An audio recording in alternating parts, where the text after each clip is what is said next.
Lochlan is going to be here. So Lochlan Smyth is a chef. He works he lives in Prince Rupert on the BC North Coast, if anybody doesn't know where that is. So I bet you have really good access to fish. The best. Oh yeah, I'm so jealous. It is on, I just didn't know you were going to speak. Yeah. So he has a video. He's going to show us a meal that he prepared. And please ask questions as much as you want to. We really want to make this as interactive as we can. We can learn a lot from each other, right? So as Lochlan goes through this, there's going to be time afterwards for us to share as well. So I'm really looking forward to this. I apologize for the production quality being fairly minimal. I'm not a videographer. My 12-year-old daughter helped to edit the video. We took a 1-hour dish and condensed it down to about 5 minutes. So what I'll do is we'll roll the video and I'll just pause periodically and kind of explain the techniques that I'm using for making the dish. So what I made was a golden dal lentil curry. Lentils are, from my limited nutritional knowledge, a huge protein powerhouse, which is really helpful for us. And so are a lot of the other ingredients. I used the glycemic index information that I was given by my friends over at the metabolic clinic several years ago that's been hanging in my kitchen ever since. And so I tried to pick a dish that used primarily ingredients that are really low on the GI scale to help limit the production of glycogen in our Pompe bodies. So if you want to roll the video, I'll tell you when to pause it here and there, and we'll go through it. So you could use ghee as well. I used a mixture of olive oil and butter. That's kind of a traditional Indian technique. I'm not an expert, but I've cooked a lot of Indian food and love it. It's a very diverse cuisine with lots of different options, and many of the ingredients are very friendly for us. So if you can pause it here for 1 sec. So I'm adding in some spices here to the fat, and you want to do this on kind of a low heat. You don't want it really hot because you'll burn them. But toasting the spices in fat will actually help to release a lot of the natural oils from them and really help and give them a little bit of a toast and help really boost those flavors. And also, when you're building a dish like a curry, or stew or soup or anything like that, the order in which you add ingredients is gonna be the kind of in reverse the order in which you taste them, if that makes any sense. So like when you start with these spices at the beginning, that's gonna be the base depth layer of the dish. And then say if you were to finish it with herbs, like we will at the end of the video, that's gonna be the first thing you taste. But then what's gonna linger on your tongue at the end is going to be those spices that you toasted at the very beginning. So it's almost like you taste what you're making, but in the reverse of the order in which you add the ingredients. So that's kind of an interesting technique that you pick up at cooking school. So the spices I have here, if memory serves correctly, is I've got mustard seeds and cumin seeds, and then a cinnamon stick, and what was the other thing? I can't remember what the other. Oh, and curry leaves. So go ahead, roll that one. So we put those in, and like I said, we condensed an hour down to 5 minutes, so it's gonna speed up, skip around a little bit. Nobody needs to watch a pan simmer for 45 minutes. So, you just toast your spices on low heat, and that's gonna really release those flavors. So then I added in a bay leaf, and then we've got red onion here. Red onion, just more sweetness. You could use any kind of onion, it doesn't matter. But onions are actually surprisingly quite low on the GI glycemic index. So feel free to throw them in everything. I was quite surprised to learn that when I did my research. So you're going to add a little bit of salt along with your aromatics. You want to sweat them for a couple of minutes just to. You'll see how they look a little bit translucent. That means that you're starting to release the sugars from the onions, which are then going to in liquid form go into the pot, and then you're going to you're going to evaporate the liquid away. And if you want to pause it for 1 sec, thank you. So what that actually does is the flavor from the onions comes out in the liquid that sweats out of them, and then you reduce away the water, and you're left with just the sugars, which then caramelize in the bottom of the pot and give you that rich, deep, sweet flavor that makes onions crucial to pretty much every cuisine on the planet. And go ahead and roll. So then after they get to that translucent stage there, that's when you're going to want to add your ginger, your garlic, and your bay leaf, and then saute away. And we skipped over a lot of this part because it takes quite a while. And so what you're going to look for, pretty shortly coming up, I'm going to scrape away a little bit and reveal some caramelization in the pot. That's coming up quite shortly. And that is what you are looking for right there. That is called fond. And fond is your friend because fond means flavor. And so what you'll do is you'll deglaze. What I recommend doing when you're making a dish like this, have some water right beside the pot, ready to go. And you just cook away, and you can repeat. So this process is called deglazing, where you are using a liquid. You can use stock, fruit juice, water, wine, whatever you want. And what that's going to do is that's going to dissolve the. Can you pause, please? Thank you. So what that'll actually do, deglazing will actually dissolve those sugars that you have caramelized on the bottom of the pot, and you can and kind of reintroduce them into the dish as a whole. And you can repeat that process forever. You can go until I could have taken this to the point where it was half a cup of brown goo, and it would just be so rich and so sweet and so flavorful and have so much depth. So it's a really, that I've already saved you guys 2 weeks of cooking school by telling you about that pretty much. So then I've got my masala here. Honestly, I can't remember every single spice I put in here, but I will get the recipe typed up and we'll have it up on the CAP website. And then if anyone wants to give it a go, they're more than welcome to. I'll also be putting, I'll have my contact information up. If anybody ever needs any advice, cooking tips, has any questions on methods, on anything like that. I've been a professional cook for a quarter of a century, and I have Pompe myself, right? So I'm happy to help. Anything I can do, shoot me a text, shoot me an email. Anybody who ever, if you got kids with Pompe to feed or anything like that. I may not be a nutritionist. I'm not that knowledgeable about that stuff, but what I can hopefully help contribute is converting that nutrition information into something that's fun to cook, that your kids might actually eat, or, that will be delicious. So go ahead and roll there. So you want to, once you've added your spices, keep your heat fairly low. You're going to stir those in before you add any liquid. And the same thing as toasting those whole spices initially, you're going to want to toast your ground spices as well, just for, a minute or two. It doesn't need to be too much. That's why we sped it up. And then shortly I'll be adding a can of diced tomatoes. Tomatoes are also pretty good on the GI scale because they're mostly water, so that helps. When you're using a canned tomato product, I highly recommend add it to the pot and cook it out for a minute or two before you add any more liquid. And what that's going to do is that's actually going to help to kind of get rid of a bit of that harsh, acidic kind of canned taste that canned tomato products can have. And then we went in with coconut milk, which is probably the least good on the GI scale. Can you pause, please? But, it's delicious and it's not that bad. So you cook out your tomatoes briefly, and then you add in your coconut milk. And then what I've got there is red split lentils. I really like red split lentils. They cook quite a bit faster than whole lentils will, which can be nice because, those midweek dinners, you got to have them ready pretty quick.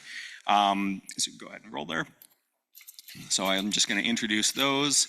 And then shortly afterwards, I'll be putting in some chicken broth. If you wanted to make this a vegetarian, you could absolutely use just olive oil and omit the butter at the beginning. You can just use vegetable stock. You can use water. You could use more coconut milk if you wanted, and it would just be that much richer and creamier and delicious. So you add in your stock, and then I've got some methi or dried fenugreek leaves there. You could use fresh too if you can get them. You add those in, you add the methi in, and then you just simmer. So we skipped over about 45 minutes of simmering here. And you just simmer until the lentils are nice and tender and they kind of just start to break down a little bit. And then we finish the dish off at the end with some fresh cilantro and a little bit of lime juice. And then you'll notice I'll check the seasoning a couple of times. Needed more salt because lentils eat salt. And then that's a technique I learned in culinary school. It's a French technique. It's called monter au beurre. or mount with butter, and it's a technique for finishing off soups, sauces, gravies, stews, things like that. You just add a tiny bit of butter right at the very end after you've turned the heat off, and it will just dissolve, and it will give the dish a really nice, pleasant mouth feel, which is a complex culinary term that's just how pleasant something is to eat, right? What it feels like in your mouth. You know, fat equals num num, right? So, yeah, that's pretty much it. It took an hour to make. There are some dirty tricks you can use if you need to speed up cooking dried lentils or beans, things like that. Put a little bit of baking soda in there, and the baking soda, I believe what it does is it breaks down the shell, or it helps to soften the shell faster, and that can speed up the cooking time if you're using dried beans or chickpeas or lentils or anything like that. Like I said, I'm not a videographer or anything, but yeah, that's the dish. And like I said, we'll have the recipe up for everybody, and my contact info if you're ever curious about anything. And yeah, I think lentils are our friend, and we need to embrace them more. A lot of cultures don't really use them that much, but they're a really versatile ingredient, and yeah, good on the GI scale, which is fantastic. And then, yeah, if anybody has any questions or anything about cooking in general. No. Nope.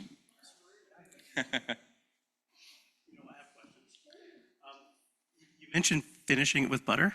So if you were not eating butter, how would you finish that? Olive oil will do the same thing.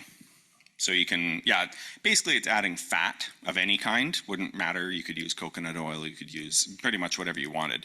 But adding a little, so what fat contributes to the overall enjoyability of a dish is it makes it feel good in your mouth as you eat it, right? It interacts with other sensations. So like fat and acidity together are pleasant, right? Because the fat kind of helps to make the acidity less harsh.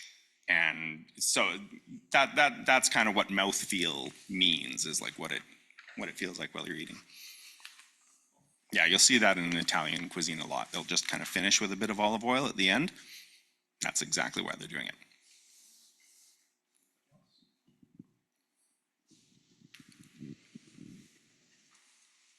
What got you into cooking? My mom. She made everything from scratch when I was growing up. Both my parents are professional musicians, so you know, she had time to make dinner because she would work at night, right? So yeah, she was the big inspiration. I'm also you know, I grew up in the latter part of the 80s and the 90s, and the Food Network came along, and it was pretty cool, and you know, good cooks never lack friends either. So it's, but I think also, you know, I come from a family, like I said, my parents are musicians, and most of my family members are artistic in some form or another. And I can't play an instrument if you held a gun to my head. So my artistic outlet is taking a piece of meat and a pile of veggies and making them into something beautiful, right? Food's my palate. So I think there's a little bit of that in there too. That was awesome. I just wanted to make a quick comment. Being Indian, having grown up exactly like that, my grandmother always said, when you cook the spices in the fat, you're going to activate the anti-inflammatory. The cinnamon is like, will help you with pain relief. Like, there's a list of everything she used to drill into us. Oh, definitely. Well, you're the nutritionist, aren't you? Yeah, maybe. We would make a good team, I think. Very well. Yeah, even the ginger too. Like the ginger, I mean, it looks like a pretty violent amount of ginger in that curry, but it milds out after it cooks, and it's really good for your gut. It's helps to calm stomach upset. I'm not sure if it has any other properties that I'm not aware of, but Gas. Oh my gosh. yeah, exactly, right. So, Inflammatory. yeah, so yeah, that and I think a lot of fresh herbs and spices are also antioxidants, if I'm not mistaken, which is also good. I'm not sure exactly what role oxidation plays in our disease in particular. I'm not that knowledgeable about that stuff, but maybe it helps.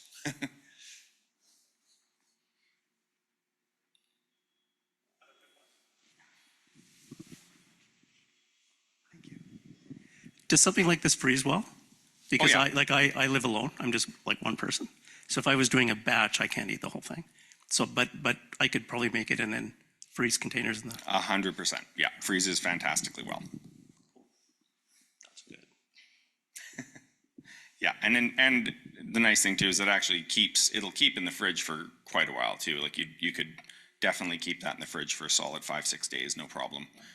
So you make a big batch at the beginning of the week and maybe switch it up, have it for lunch one day and then dinner the next day and that kind of thing. And you can, and then the nice thing too about a dish like this is it's quite inexpensive to make. I mean, like you said, keep the receipt. It's $15.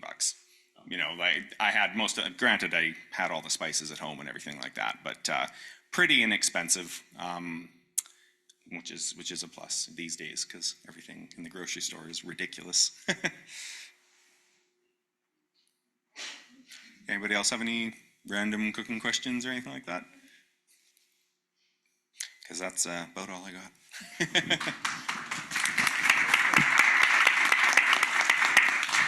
I just had one more. Yeah. Sorry. Just to kind of switch it up for something different, could somebody use something different than lentils? Yeah. You could do. Let me think here. You could do this recipe with chickpeas. You could do this recipe with beans. Yeah, totally. You can. Yeah. This is like the base Yeah. potatoes for any vegetable dish. Yeah. Standard.